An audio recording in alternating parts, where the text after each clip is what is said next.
దేవుని యొక్క మాటలు మనం ఆలోచించడానికి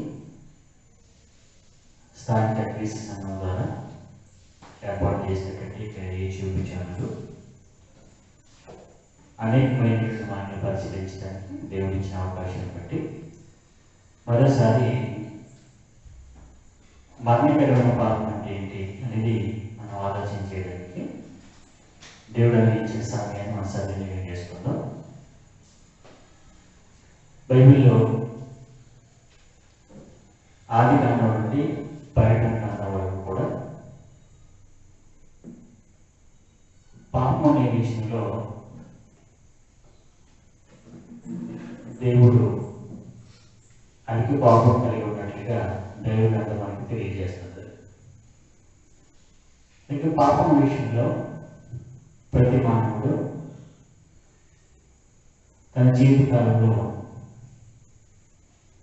దాన్ని విడిచిపెట్టాలనే ఆలోచన ప్రతి హృదయంలో కూడా పుట్టించడానికి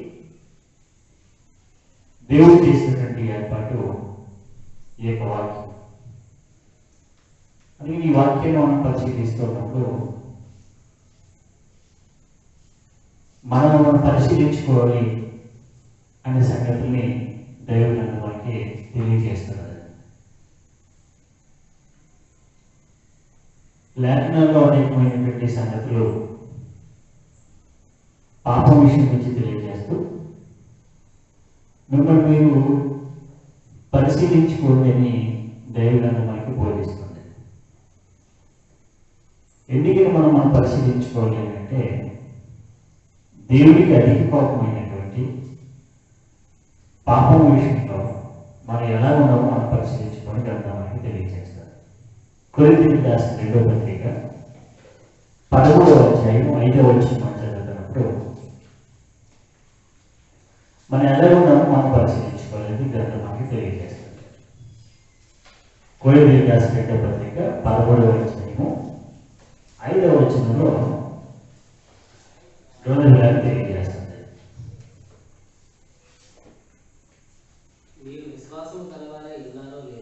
మీరు విశ్వాసం గలవారై ఉన్నారో లేదో మిమ్మల్ని మీరే శోధించుకొని చూచుకొనండి, మిమ్మల్ని మీరే పరీక్షించుకోండి అని గ్రంథం తెలియజేస్తున్నారు. అంటే మానవుడు దేవుడు తయారు చేసిన విధానము మనమే శోధించుకోగలం. మనమే ఏం చేసుకోగలం అంటే పరీక్షించుకోగలం. మనమే పరీక్షించుకోగలిగా దేవుడు మనం చేశాడు. అంటే దేవుడు తయారు చేసిన విధానం చూసినప్పుడు మనం పరీక్షించుకోగలిగే స్థితి దేవుడు మనకు అనుగ్రహించాడు. అంటే ఈ శ్రద్ధగా దేవుని గ్రంథాన్ని ఆలోచించి లోపల మన ముఖాన్ని ఏ విధంగా అర్థంలో పరీక్షించుకుంటామో మన శరీరాన్ని అలాగే మన జీవితాన్ని దేవుని యొక్క గ్రంథం ద్వారా పరీక్షించుకోవడానికి మిమ్మల్ని వీరి పరీక్షించుకోండి దేవుడు మనకు తెలియజేస్తుంది. ఎందుకంటే పాపం విషయంలో శిక్ష విధించబడుతుందని దేవుడి గ్రంథం మనకు తెలియజేస్తుంది. కాబట్టి మనిషి బ్రతికిన కాలంలో తను జీవిస్తున్న కాలంలో మనం పరీక్షించుకోవడం దేని గురించి అంటే ఎందుకని పరీక్షించుకోవాలి అనేది దేవుడి గ్రంథం మనకు తెలియజేస్తుంది. ఎందుకని పరీక్షించుకోవాలి? మన విశ్వాసం కలవాలమైన. ఎందుకంటే విశ్వాసం అయితే కనుక పాపం చేయడు. విశ్వాసి పాపం చేయలేదు అని గ్రంథం తెలియజేస్తుంది. ఎందుకంటే మీరు విశ్వాసం కలవాలే ఉన్నారో లేదో మిమ్మల్ని మీరు పరీక్షించుకోండి. విశ్వాసం అయితే పాపం చేయదు అని విశ్వాసం కలవాలే ఉన్నారో లేదో చూసుకోండి. మన విశ్వాసం అయి ఉన్నామో లేదో అనేది అందుకే ఖచ్చితంగా చెప్తున్నాడు. మిమ్మల్ని మీరు పరీక్షించుకోండి అని చెప్పాడు. మిమ్మల్ని పరీక్షించుకోండి.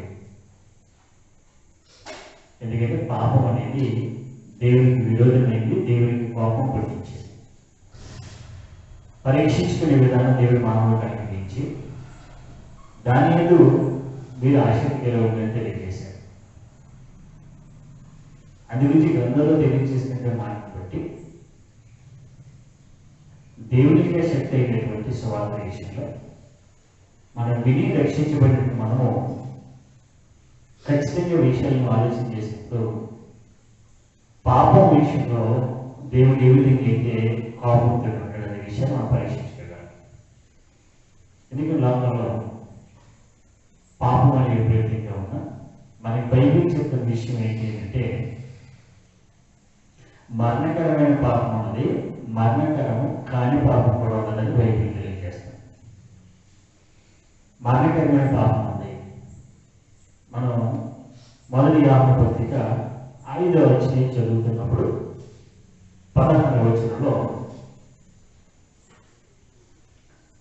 తన సహోదరుడు మరణకరమైన కాని పాపం చేయగా ఎవరైనా చూచిన ఎట్లా అతడు వేడుకొను, అతన్ని బట్టి దేవుడు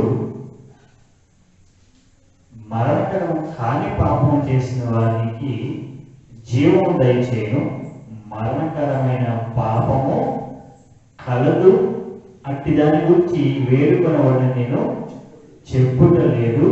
సకల దుర్నీతియు పాపము, అయితే మరణకరం కాని పాపము కలదని తెలియజేశాడు. ఇక్కడ గ్రంథం మనకి 16వ వచనం ఏం చెప్తుందంటే 16-17 వచనాలు మరణకరమైన పాపం ఉన్నది, మరణకరము కాని పాపం కూడా ఉన్నది అని దైవ గ్రంథం మనకి తెలియజేస్తుంది.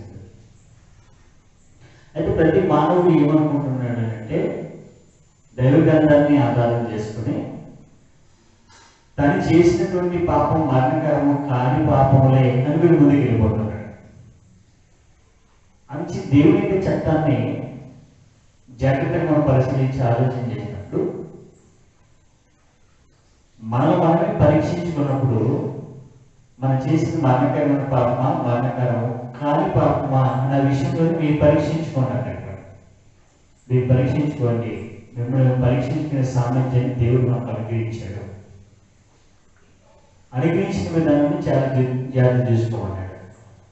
అని మరణకరమైన పాపం కలదు, మరణకరము కాని పాపం కూడా కలదు అనేది దైవం మనకు తెలియజేసినటువంటి సంగతి.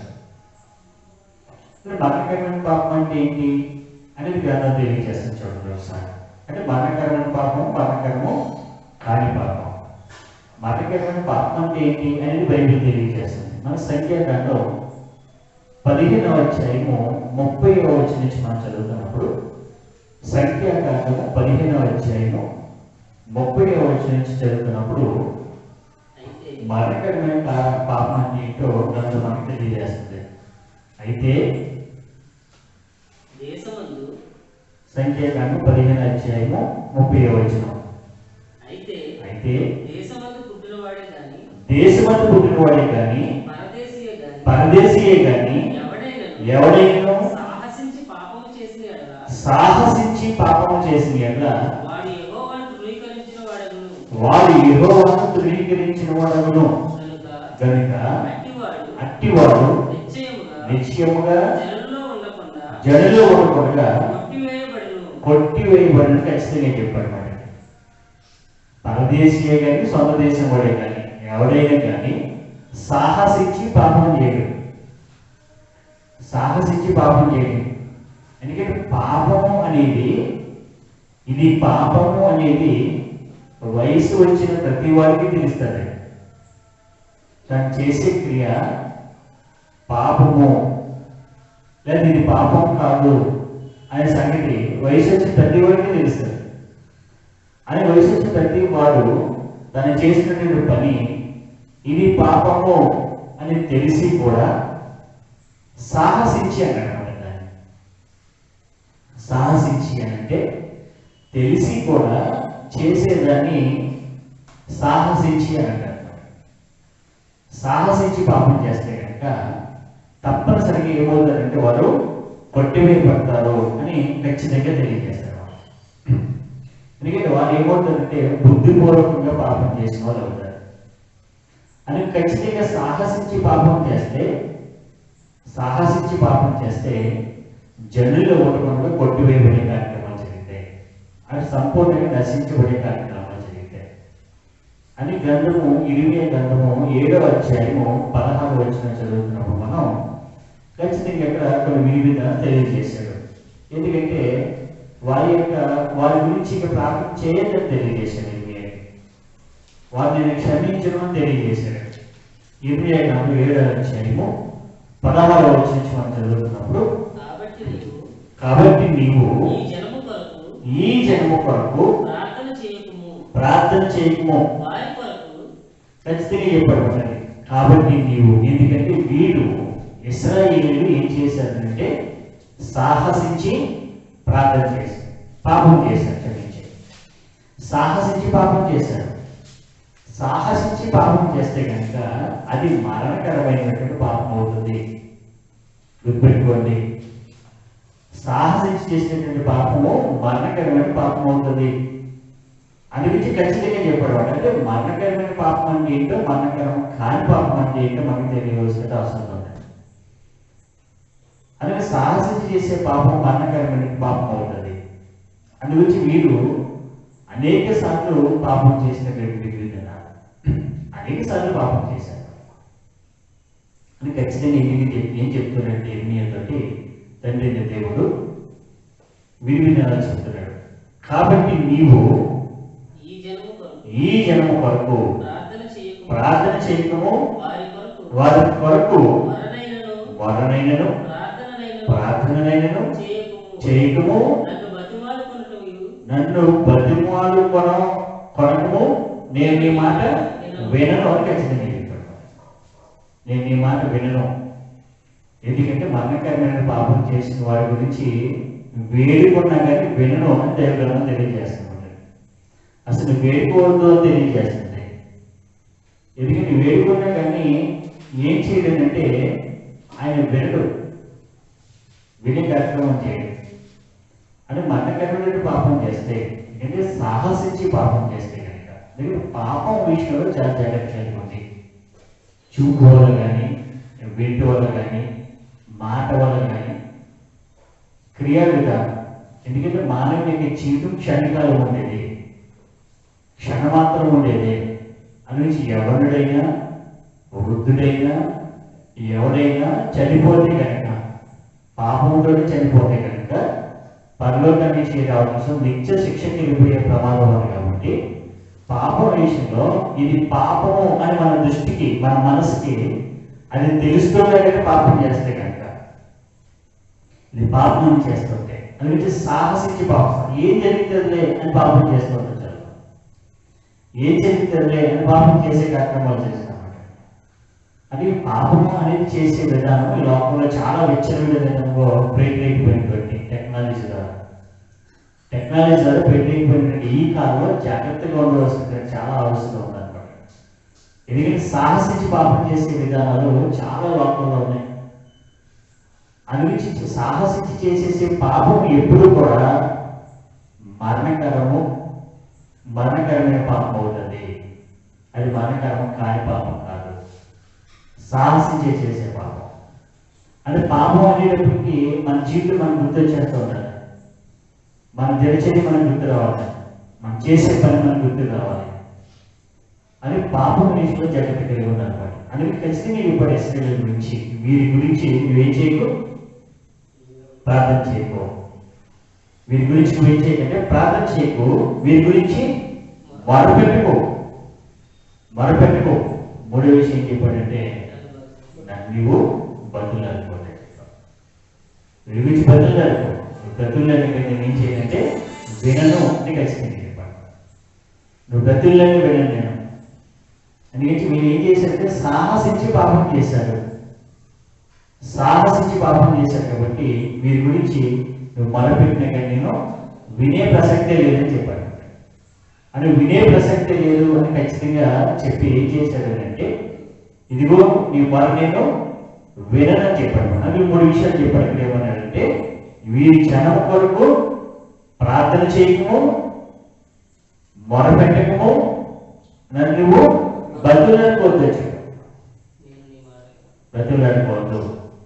ఎందుకంటే నువ్వు చేసే ఈ 3 కార్యక్రమాల వల్ల నేను మనసు ఏం మార్చుకోను. ఎందుకంటే వీళ్ళు ఏం చేశారంటే సాహసించి పాపం చేశారు. సాహసించి చేసే పాపం చాలా ప్రమాదకరమైన విషయం అన్నమాట. అది గురించి ఏం చెప్పట్లేదంటే,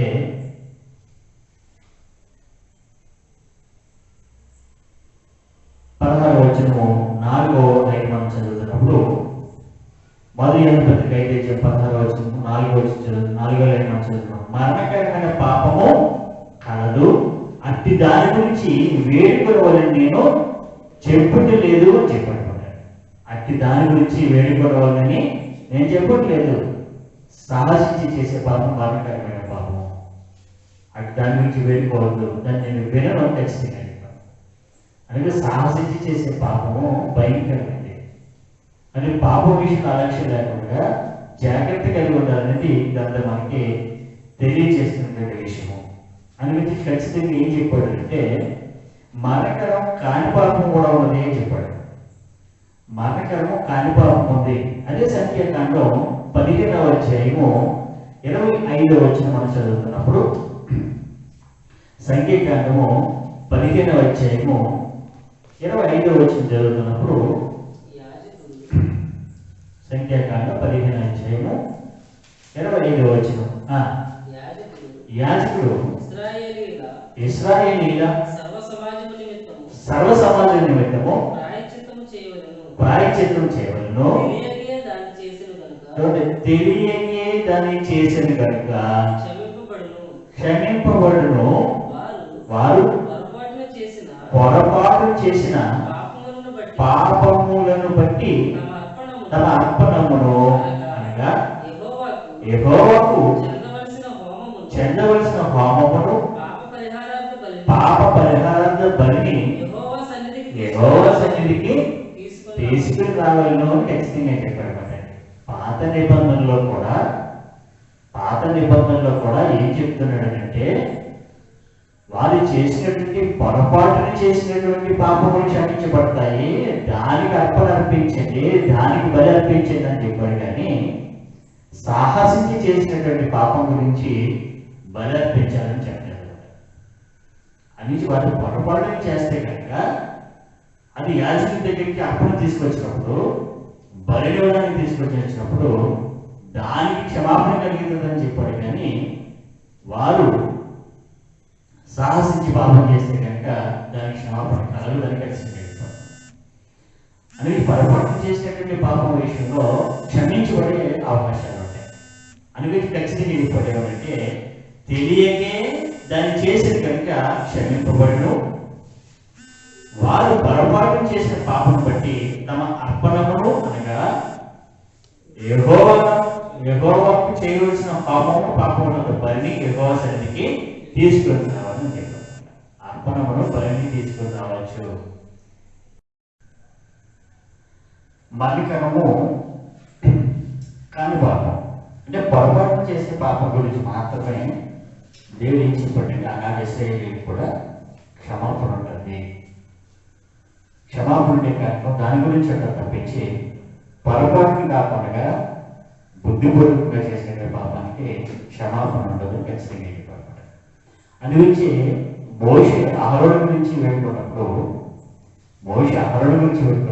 అందుగురించి ఖచ్చితంగా దండం ఏం చెప్తుందంటే ఒకసారి నువ్వు పాపం చేసిన తర్వాత, ఎందుకంటే నువ్వు తెలియక చేసినటువంటి పాపం ఒకసారి చేసిన తర్వాత ఇది పాపమే అని తెలిసిన తర్వాత మరోసారి నువ్వు దాన్ని చేయకుండా ఉన్నప్పుడు మాత్రమే అది క్షమించబడే అవకాశాలు ఉంటాయి. నువ్వు తెలిసి పొరపాటు పాపం చేస్తావు, ఇది పాపం నీకు తెలిసింది, కానీ నువ్వు మళ్ళా దాన్ని పాపం చేస్తే కనుక అదే విషయం చేస్తూ ఉంటే అది క్షమింపబడేటువంటి పాపంగా మారిపోయే అవకాశాలు ఉంటాయి. అనేది గ్రంథంలో పాపం విషయంలో చాకచక్యంగా విషయాన్ని కూడా తెలియజేశాడు దేవుడు. ద్వితీయోపదేశకాండం 9వ అధ్యాయము 20వ వచనం చదువుతున్నప్పుడు, ద్వితీయోపదేశకాండం 9వ అధ్యాయము 20వ వచనం చదువుతున్నప్పుడు అహరోను గురించినటువంటి సమాచారం మనకు ఇక్కడ తెలియజేస్తున్నాడు. 9వ అధ్యాయం 20వ వచనంలో మరియు యెహోవా అహరోనును నశింపజేయుటకు అతని మీద బహుగా కోపపడగా నేను అహరోనుకై అప్పుడే బ్రతిమాలుకొంటిని. అప్పుడు మీరు చేసిన పాపమును అనగా ఆ దూడను నేను పట్టుకుని అగ్నితో దాన్ని కాల్చి నలుగొట్టి అది ధూళి ఎగినట్టుగా మెత్తగా నూరి ఆ కొండ నుండి పాలు ఏటిలో ఆ ధూళిని పారవేసింది అని చెప్పారు. ఎందుకంటే మరణకరం కాని పాపము. ఎందుకని అహరోను విషయంలో క్షమించబడింది అంటే ఒక్కసారి చేసినటువంటి ఆ యొక్క పొరపాటుని మరోసారి అహరోను చేయలేదు. అహరోను చేసే విధానం కొనసాగలేదు. అందుకే అహరోను విషయంలో మోషే ఏం చేశాడంటే బ్రతులు అనుకున్నాడు. అంటే అహరోను జీవితం లాంటి జీవిత విధానం కలిగి లేదు ఇశ్రాయేలీయులు. కానీ వాళ్ళైతే ఏం చేశారంటే వారి యొక్క పాపము క్రమముగా వారికి చెప్పబడుతున్నా కానీ అనేక మంది ప్రవర్తన చేత తెలియజేయబడుతున్నా కానీ దాన్ని వదులుకోకుండా పాపం కంటిన్యూగా చేసుకుంటూ వచ్చారు. అందుకే వారికి ఏమవుతుందంటే ఆ పాపము క్షమించబడలేదు. అందుకే మానవాళి దేవుడు చేసిన విధానము ఎలా చేశాడంటే చంపడానికి పాపం చేసి ఏ పాపం చేసినా కానీ దేవుడు చంపడానికి ఎదురు చేసే ప్రసక్తి లేదు. అయితే మరణకరం కాని పాపం విషయంలో సాహసించి మళ్ళా పాపం చేసే విధానం అయితే తప్పనిసరిగా యెహోవా ఊరికినే ప్రసక్తి లేదు. కానీ మరణకరం కాని పాపం చేసినప్పుడు వేడుకుంటే కనుక నీతిమంతుడైన వాడు సహోదరుడు వేడుకుంటే కనుక అది క్షమించబడే అవకాశం ఉంది అనేది దైవగ్రంథం మనకి ఖచ్చితంగా తెలియజేస్తున్న విషయం. అది వచ్చి నీతిమంతుడైనటువంటి దేవుని ఇల్లంతటిలో నమ్మకమైనటువంటి వ్యక్తి మోషే అహరోను కోసం తన సహోదరుల కోసం ఏం చేశాడంటే వేడుకొన్నట్టుగా గ్రంథం మనకి తెలియజేస్తుంది. అందుకే సృష్టిలో దేవుడు మానవుడు చేసినటువంటి విధానంలో ఖచ్చితంగా ఈ విధానాన్ని మానవాళికి ఏం చేస్తాడంటే అందిస్తూ వచ్చాడు. ఎందుకంటే ఏదైతే దేవుడి నీతి ఉందో ఆ దేవుడి నీతిని మాత్రమే మనం జరిగించాల్సిన అవసరం ఉంది. దేవుడి నీతిని కాకుండా వేరేగా జరిగించినా కానీ దేవుడు క్షమించే ప్రసక్తి అవుతాం అని మొదటి పత్రిక 3వ అధ్యాయం 7వ వచనం జరుగుతున్నప్పుడు మొదటి పత్రిక 3వ అధ్యాయము 7వ వచనంలో ఖచ్చితంగా ఇప్పుడు దేవుని నీతి గురించి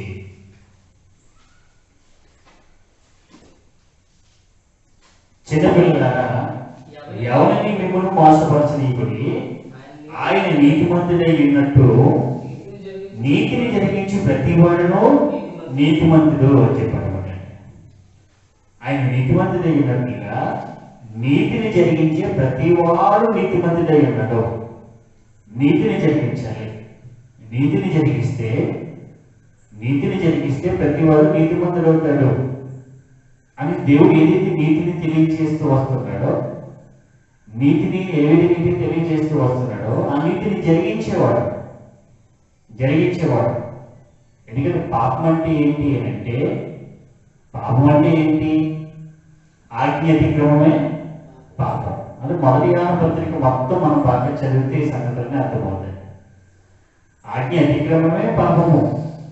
ఆజ్ఞ లేనప్పుడు పాపం ఏమవుతుందంటే ఆరోపించబడ్డది.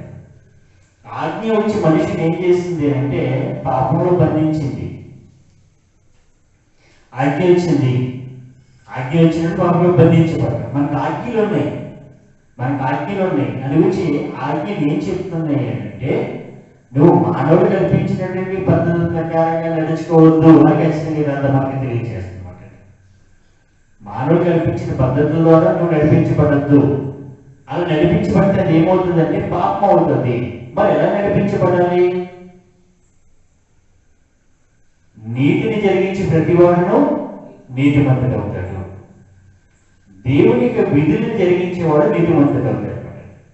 దేవుని యొక్క విధులు ఏదైతే ఉన్నాయో ఆ విధులను జరిగించేవాడు నీతిమంతుడు అవుతాడు అని ప్రతి మానవుడికి ఆదాము నుండి దేవుడు ఏం చేస్తూ వస్తాడంటే దేవుని యొక్క ఆజ్ఞలను ఇస్తూనే వస్తున్నాడు. ఆదాము నుండి మోషే వరకు కూడా వ్యక్తిగతంగా వారికి మనుషులకు ఆజ్ఞలు జారీ చేసినటువంటి దేవుడు ఏనాడు ఆజ్ఞ లేకుండా దేవుడు లేడు. దేవుడు అంటే నిబంధన సంబంధి. అది గుర్తుంచుకోవాలి. దేవుడు అంటే నిబంధన సంబంధి. నిబంధన లేకుండా ఏ మనుషులతో దేవుడు ఏం చేయాలంటే మాట్లాడడం అని నిబంధన సంబంధమైనటువంటి దేవుడు ఆదాము నుండి మోషే వరకు మనుషులతో నిబంధన చేసినటువంటి దేవుడు. మోషే నుండి యేసుక్రీస్తు వరకు 1500 సంవత్సరాల కాలంలో ఏం చేశాడంటే ధర్మశాస్త్ర ప్రకారం వీరు నడుచుకోవాలని వారికి ధర్మశాస్త్రాన్ని అనుగ్రహించారు. అంటే ఈనాడు మనకి దేవుడు ఏం చేస్తాడంటే కొత్త నిబంధన అనే నీతిని మనకు అనుగ్రహించాడు. కొత్త నిబంధన ప్రకారం మనం నడుచుకోవాలని అంటే మనకు బుద్ధి కలగడానికి వచ్చినటువంటి ధర్మశాస్త్రంలో ఒక మంచి మాటని ఇర్మియా గ్రంథంలో వాయించాడు దేవుడు.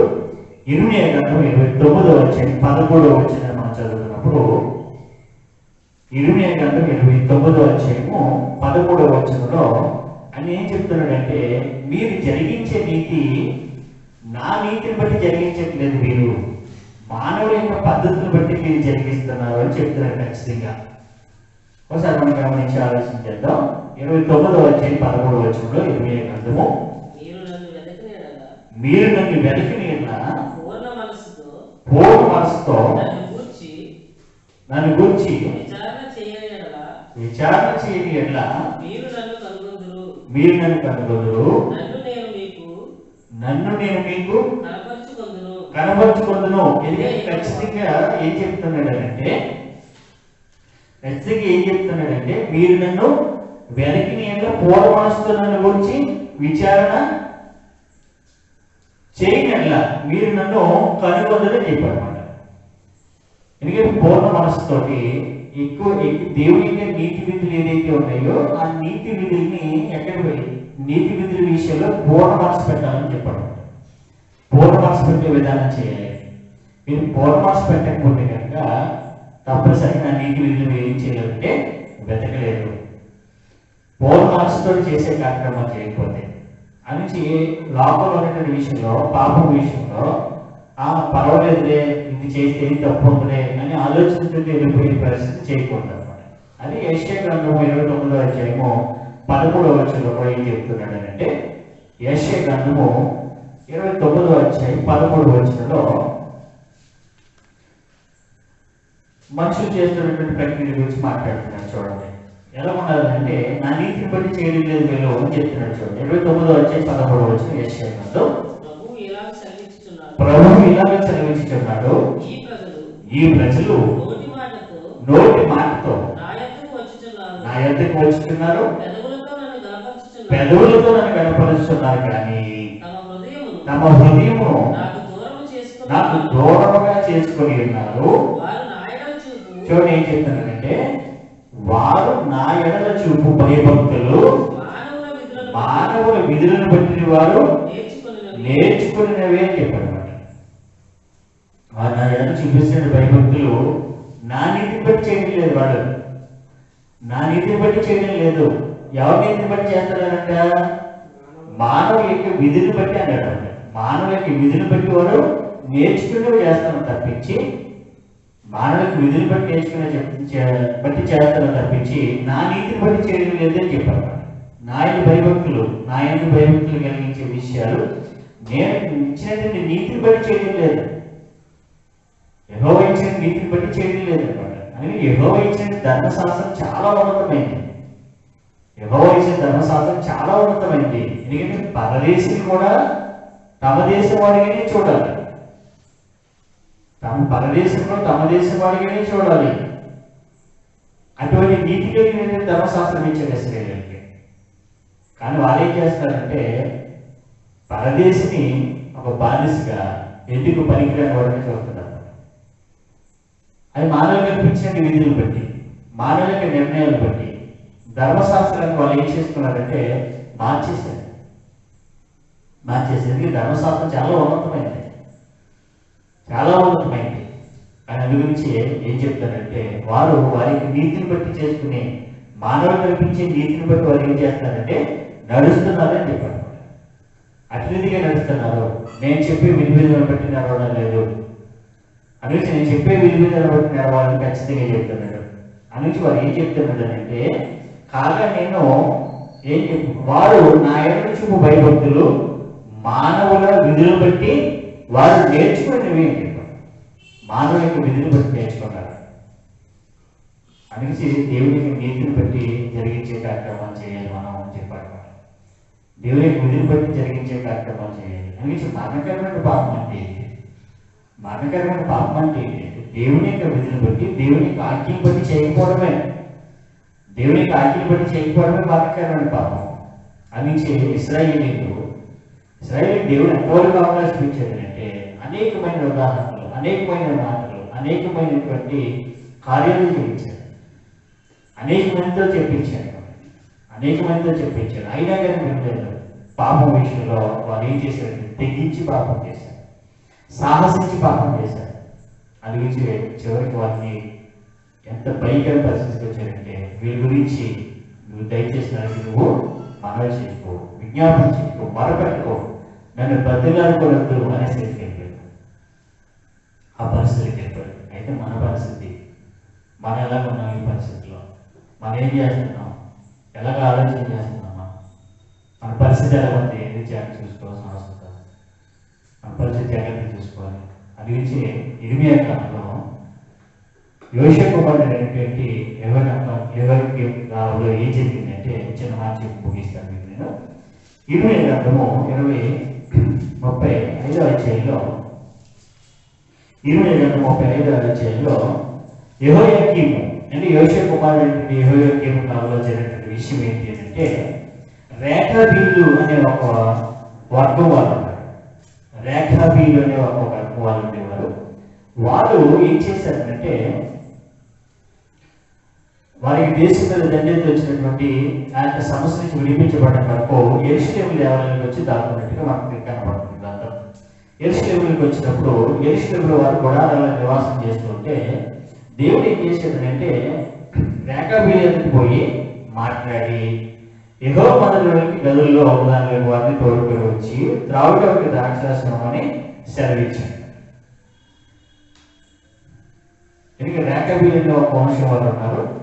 వారు ఏమయ్యారంటే యెరూషలేముకి వచ్చారు, శరణార్థమై యెరూషలేముకి వచ్చారు. యెరూషలేముకి వస్తే దేవుడు ఏం సంధించాడంటే రేఖాబీలు పిలిపించి యెరూషలేము దేవాలయంలో వారికి ఆశ్రయం కల్పించారు. ఆశ్రయం కల్పించడమే కాదు, వాళ్ళకి ఏం ఇవ్వాలి? త్రాగడానికి ద్రాక్షారసం ఇవి అని తెలియజేశారు. వారికి త్రాగడానికి ద్రాక్షారసం ఇవి అని తెలియజేశారు. అది ఏర్పాటు చేశాడు. ఇర్మియా ఏం చేశాడంటే ఏర్పాటు చేసిన తర్వాత వాళ్ళు ఏమంటారంటే తీసుకుని వచ్చిన తర్వాత అక్కడ ఏం జరుగుతుందో మనం చదువుదాం. 6వ వచనం వారు ఏమంటారంటే 5వ వచనం చదువుదాం. నేను రేఖాబీలు ఎదురు ద్రాక్షారసంతో నిండిన పాత్రలను గిన్నెలను పెట్టి ద్రాక్షారసం త్రాగుడని వారితో చెప్పగా, ద్రాక్షారసం త్రాగండి, ద్రాక్షారసం సంబంధించినటువంటి గిన్నెలు పాత్రలు వారి దగ్గర పెట్టారు. పెట్టిన తర్వాత ద్రాక్షారసం తాకండి అని చెప్తే వారు ఏమంటున్నారంటే, వారు ఆ పితరులకు రేఖాబు కుమారుడైన యెహోనాదాబు మీరైనను మీ సంతతి వారైనను ఎప్పుడును ద్రాక్షారసం త్రాగకూడదని మాకు ఆజ్ఞాపించిన కనుక మేము ద్రాక్షరసము త్రాగము అని చెప్పడం. ఇది తన పెద్దలైనటువంటి రేఖాబీలైనటువంటి యెహోనాదాబు ఏం చేశాడంటే రేఖాబు కుమారుడైనటువంటి యెహోనాదాబు ఏం చేశాడట, మీరు ఎప్పుడు కూడా ఏం చేయకూడదు, ద్రాక్షరసం త్రాగకూడదని ఆజ్ఞ ఇచ్చాడట. ఇది దేవుడిచ్చిన ఆజ్ఞ కాదు, వాళ్ళకి దేవుడిచ్చిన ఆజ్ఞ కాదు. తన పితరుడైనటువంటి రేఖాబు కుమారుడైనటువంటి యెహోనాదాబు ఆ యొక్క వంశం వారికి, అంటే వారి యొక్క గోత్రం వారికి, ఎందుకంటే ఇశ్రాయేలుకి సంబంధించిన వారు కాదు, ఒక ఇశ్రాయేలుకి బయటికి సంబంధించిన వారు వెళ్ళి బయటికి సంబంధించిన వారు ఏం చేస్తారంటే తన పితరుడు ఇచ్చినటువంటి ఆజ్ఞను ఎలాగ వహిస్తున్నారో, ఎలాగ చేస్తున్నారు అనేది ఇశ్రాయేలుకి తెలియజేయడం కొరకు ఏం చేశాడంటే దేవుడు ఒక ఏర్పాటు చేశాడు. తీసుకొచ్చి ఏం చేశాడంటే యెరూషలేము దేవాలయానికి వచ్చి వారి ఎదుట వారు ఎట్టి నిష్ఠ కలిగి ఉన్నారో వారికి తెలియజేసేదని చెప్పాడు. చెప్తున్నాడు ఏమన్నాడంటే, ఖచ్చితంగా చెప్పారు, ద్రాక్షారసం త్రాగొద్దని మాకు ఆజ్ఞాపించారు కనుక మేము ద్రాక్షారసము త్రాగము, మరియు మీరు ఇల్లు కట్టుకొనవద్దు, విత్తనము విత్తవద్దు, ద్రాక్ష తోట నాటవద్దు, అది మీకు ఉండకూడనే కూడదు. మీరు పరవాసం చేయని దేశంలో దీర్ఘాయుష్మంతులు ఉన్నట్లు మీ దినములని గుడారంలోని మీరు నివసింపవలని అతడు మాకు ఆజ్ఞాపించాడు అని చెప్పాడు. అని ఖచ్చితంగా ఏం చెప్పాడు? ఇల్లు కట్టుకోవద్దు అన్నాడు, విత్తనాలు ఎత్తొద్దు అన్నాడు, ద్రాక్ష తోట నాటవద్దు అన్నాడు, అది మీకు ఉండనే కూడదు అన్నాడు. మీరు పరవాసం చేయని దేశంలో దీర్ఘాయుష్మంతులకు మీ దినములని గుడారములలోని మీరు ఏం చేయాలి? నివాసం చేయాలి. అని తన పితరుడైనటువంటి యెహోనాదాబు చెప్పినటువంటి మాటను బట్టి వాళ్ళు ఏం చేస్తున్నారంటే కొనసాగిస్తూ వస్తున్నారు. కానీ దాసులుగా ఉన్నటువంటి ఐగుప్తు దేశం నుంచి తీసుకువచ్చినటువంటి ప్రజలు మాత్రం ఏం చేయట్లేదంటే యెహోవా మాట వినడం లేదు. అందుకే ఖచ్చితంగా చెప్పాడు ఏమంటే 18వ వచనం, మరియు ఇర్మియా రేఖాబీలను చూసి ఇట్లా, నేను ఇశ్రాయేలు దేవుడును సైన్యుడు గణపతికి యెహోవా ఇలాగ సెలవిస్తున్నాడు, మీరు మీ తండ్రి యెహోనాదాబు ఆజ్ఞకు విధేయులై అతని విధులన్నింటినీ గైకొని అతను మీకు ఆజ్ఞాపించిన సమస్తము అనుసరించుతున్నారు. కాబట్టి ఇశ్రాయేలు దేవుడును సైన్యుడికి అధిపతి యెహోవా సెలవిచ్చిన దేవనగా నా సన్నిధిలో నిలిచుటకు రేఖాబు కుమారుడైన యెహోనాదాబునకు సంతతి వారు ఎన్నడూ ఉండగా మానడు అని ఖచ్చితంగా సెలవిచ్చాడు. ఎందుకంటే తన పితరుడిని యెహోనాదాబు చెప్పినటువంటి మాటను ఏం చేస్తారంటే వాళ్ళు శిరస వహించే కర్తవ్యం చేస్తున్నారు. కానీ దేవుడు ఏంటంటే నేను అనేకమైన అద్భుత కార్యాలు చేస్తాను. ఎందుకంటే యెహోనాదాబు ఏ అద్భుత కార్యాలు చేయలేదు, ఏ ఆస్తులు పంచలేదు. ఇంకా ఏం చెప్తున్నాడు? మీరు ఏ ఆస్తి కూడా సమకూర్చుకోవద్దు, మీరు గుడారంలో నివాసం చేయాలని ఆజ్ఞించారు. ఒక తన పితరుడిని యెహోనాదాబు మాట కోసం ఏం చేస్తారంటే వీళ్ళు సెలవిచ్చి లోబడిపోయారు. ఆ లోబడే తనము, ఆ మాట వినే తనము, ఏదైతే చెప్పాడో అది చెప్పిన మాట పాపం చేయకుండా జీవించిన సంగతి యెహోవా తను ఏం చేశాడంటే యాక్సెప్ట్ చేసి రేఖాబు సంతానం యెహోనాదాబు సంతానం వారు నా సన్నిధిలో ఎల్లప్పుడూ కూడా ఉండకుండా మానని చెప్పాడు. ఎల్లప్పుడూ ఉండకుండా మానడు. ఎందుకంటే యెహోవా యొక్క మాట వినడం, దేవుని యొక్క మాట వినడం చాలా ఉన్నతమైనది అని ఖచ్చితంగా చెప్పాడు. అది 13వ వచనంలో చెప్పడం ఏమన్నాడంటే, నీవు వెళ్ళి యూదా వారికి యెరూషలేము నివాసులకు ఈ మాట ప్రకటింపుము, యెహోవాకు ఇదే వీరి శిక్షకు లోబడి నా మాటలను ఆలకింపరా. ఇదే యెహోవాకు ద్రాక్షారసం తాగవద్దని రేఖాబు కుమారుడు యెహోనాదాబు తన కుమారులకు ఆజ్ఞాపించిన మాటలు స్థిరముగా ఉన్నవి. నేటి వరకు తమ పెద్దకి ఆజ్ఞకు విధేయులై వారు ద్రాక్షారసం త్రాగుకున్నారు. అయితే నేను పెద్దలుగా వచ్చి మీకు బహు శ్రద్ధగా మాట్లాడినను మీరు నా మాట వినకున్నారు. ఒక మనుషుని యొక్క మాటని రేఖాబీలు ఏం చేశాడంటే ఆజ్ఞ శిరస వహించాడు. కానీ పెద్దలుగా లేచి అనేక మంది ప్రార్థన చేత చెప్పించిన కానీ మీరు నా మాట వినలేదు. అందు గురించే ఇర్మియా వీరి కోసం ఏం చేయదు, నువ్వు నాకు ప్రార్థన చేద్దాను, నేను వినను, నాకు మొరపెట్టను అనేసి మరణకరం కాని పాపం విషయంలో ఎంత జాగ్రత్తగా ఉండాలో, సాహసించి పాపం చేస్తే కనుక ఏ విధంగా శిక్షేది. ఎందుకంటే దేవుడు మనకు వినియోగం అయిపోయాడంటే, దేవుడు ఇటువైపు ముఖం తిప్పేసుకున్నాడు అంటే ఇక క్షమించబడే అవకాశం లేదు. మరణకరమైన పాపం విషయంలో క్షమించబడే అవకాశం లేదు. అలాగే యెహోవా ముఖం తిప్పుకోకుండానే యెహోవా మన పట్ల ఈ ఇంకా మార్గాన్ని డిసైడ్ అయిపోయిన పరిస్థితి రాకముందే మన జీవితంలో దాన్ని మార్చుకునే పరిస్థితి చేయాలి. అలాగే మరణకరమైన పాపము, మరణకరమైన కాని పాపం విషయంలో మరణకరమైన కాని పాపం క్షమించబడుతుంది, కానీ మరణకరమైన పాపం అన్నిటికీ క్షమించబడదు. అది మనం చేసిన చిన్న పొరపాటు. మరణకరమైన పాపం మారకముందే మన పరిస్థితి మనం మార్చుకొని అని పొరపాటు చేసిన విషయాలు, ఒకసారి పొరపాటు చేసిన పని మరోసారి నువ్వు చేస్తే అది ఏమవుతుందంటే సాహసించి చేస్తుంది. సాహసం చేసే పాపానికి క్షమాపణ ఉండదు. దాని గురించి ఏం చేద్దాడు? వేడుకోవద్దు ఖచ్చితంగా అని చెప్పారు అనమాట. దానికి ఏం లేదని క్షమాపణ లేదు, దాని గురించి వేడుకోవడం నేను తెలియజేయలేదు అని చెప్పారు అనమాట. అని సకల దుర్నీతి కూడా పాపమే అని చెప్పారు. ఎప్పుడు దుర్నీతి అవుతుంది? సాహసించి పాపం చేసే దుర్నీతి అవుతుంది. అంటే పాపం విషయం జాగ్రత్తగా ఉండండి, ఆలోచన చేయండి. పాపం విషయంలో పాపాన్ని విముఖుడైతే కనుక దేవుడు పక్షాన్ని ఉంటాడు అని నీతిని జరిగించాలి. దేవునికి నీతిని జరిగించాలి. మానవులు కల్పించే ఈ యొక్క విధులు కాదు, ఈ విధులు కాదు అని మనం చేస్తున్నటువంటి ప్రతి ఆచారం కూడా, మనం చేస్తున్నటువంటి ప్రతి పారంపర్యం కూడా అపోజిట్ చేశారా లేదా అనే విషయాన్ని జాగ్రత్తగా చూసుకోవాల్సిన అవసరం ఉంది. అలా చేసి దైవగంధుడి విషయాల్లో మన మరణకాలంగా పాపం చేయకుండా రక్షించబడడానికి దేవుడు ఇస్తున్న అవకాశాన్ని మనందరూ కూడా సద్వినియోగం చేసుకోవాలని కోరుకుంటూ, మీ అందరికీ కూడా సత్యకరంగా మీ అందరూ కూడా ప్రత్యేకమైన వందనాలు తెలియజేస్తూ, మరోసారి మనందరూ కూడా ఇటువంటి మాటలతో హెచ్చరించబడే అవకాశాన్ని సద్వినియోగం చేసుకుంటూ, యూట్యూబ్ ద్వారా వీక్షిస్తున్నట్టు మీ అందరూ కూడా ప్రత్యేకమైన వందనాలు తెలియజేస్తూ ముగిస్తున్నాను. ఈ మాటలు సత్యకరంగా మీ అందరూ కూడా ప్రత్యేకమైన వందనాలు తెలియజేస్తున్నాను.